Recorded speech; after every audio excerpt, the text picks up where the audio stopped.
அனைவருக்கும் வணக்கம். தலைப்பு 5.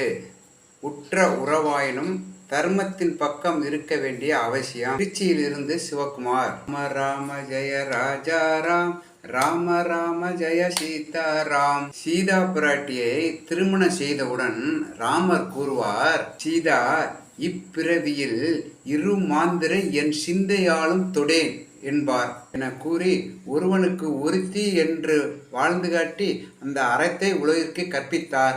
கொடுத்த வாக்கின்படி கைகேயிக்கு 2 வரங்களை கொடுத்து அந்த அறத்தை காப்பாற்ற வேண்டும் என்று அறநெறியை கடைபிடித்தார் தசரதர். கோசலையும் சுமித்திரையும் கணவரின் கட்டளை இது என்று அறத்தின் பக்கம் இருவரும் நின்றார்கள். லட்சுமணன் பாலா அதிபாலா என்று 2 மந்திரங்களை கற்று உண்ணாமல் உறங்காமல் தன் தாயின் தொண்டனாக இருந்து தொண்டனுக்குரிய அறத்தின்படி நின்றார்கள். தசரதர் முன்னால் செய்த உதவிக்கு நன்றி கடனாக ஜடாயும் ராமர் லட்சுமணனுக்கு உதவி செய்தார். அந்த உதவிக்கு நன்றி கடனாக ஜடாயுக்கும் நீர்க்கடன் கொடுத்து உதவி அறம் காத்தார் ராமபிரான். 14 ஆண்டுகள் வனவாசம் என்ற ஆணையை மீறாமலும் சுக்கிரீவன் நகரத்திற்கு செல்லாமலும் சுக்கிரீவனின் பட்டாபிஷேகத்திற்கு லட்சுமணரை அனுப்பி அறம் காத்தார் ராமபிரான். என்று உணர்ந்து அனைவரையும் விட்டு விலகி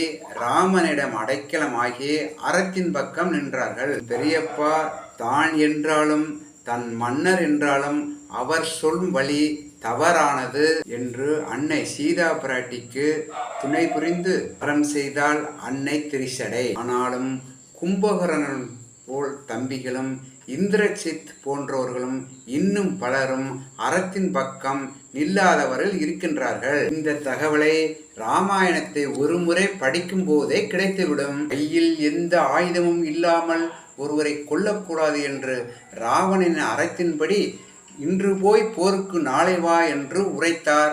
நாகு இலங்க முகின் வாளை தாவுரு கோசல நாடுடைய வள்ளல்.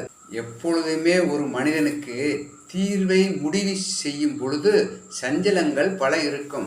செய்யலாமா, அப்படி செய்யலாமா, இப்படி செய்தால் உறவு பாதிக்கும், அப்படி செய்தால் அறம் தவறும். இப்படிப்பட்ட சூழ்நிலையிலும் அறத்தின் பக்கம் நிற்க வேண்டியது மிகவும் அவசியம். அறம் வெல்லும், பாவம் தோற்கும் என்று நாமும் அறவழியில் வாழ்ந்து காட்ட வேண்டும். ஜெய் ஸ்ரீராம். நன்றி, வணக்கம்.